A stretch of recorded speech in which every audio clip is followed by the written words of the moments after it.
ఏ నా కొడుకైనా గుర్తు పెట్టుకోవాల్సింది ఒక్కటే. అన్న, ఈ ప్రపంచంలో రెండు గుళ్ళు ఉంటాయి. ఒకటి రాతితో కట్టింది, రెండోది రక్తంతో కట్టింది.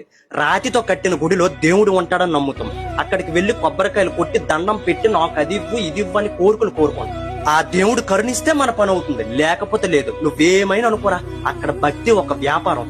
కానీ రక్తంతో కట్టిన గుడి ఒకటి ఉంటుంది, అదే అమ్మ. ఆ గుడిలో గోపురాలు ఉండవు, అమ్మ కౌగులే మనకు రక్షణ. ఆ గుడిలో గంటల మోగవు, అమ్మ పిలిపే మనకు సుప్రభాతం.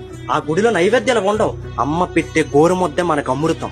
రాతి గుడిలో దేవుడు నువ్వు అడిగితేనే ఇస్తాడేమో, కానీ ఈ రక్తపు గుడిలో ఉన్న దేవుడు నువ్వు అడక్క ముందే నీకేం కావాలో తెలుసుకొని నీ కాళ్ళ ముందు పెడుతుంది. నువ్వు తప్పు చేస్తే రాతి గుడిలో దేవుడు నిన్ను శిక్షిస్తాడేమో, కానీ ఈ అమ్మ అనే గుడి నువ్వు ఎంత పెద్ద తప్పు చేసినా నిన్ను తన గర్భంలో దాచుకుని ప్రపంచం నుంచి కాపాడుతుంది.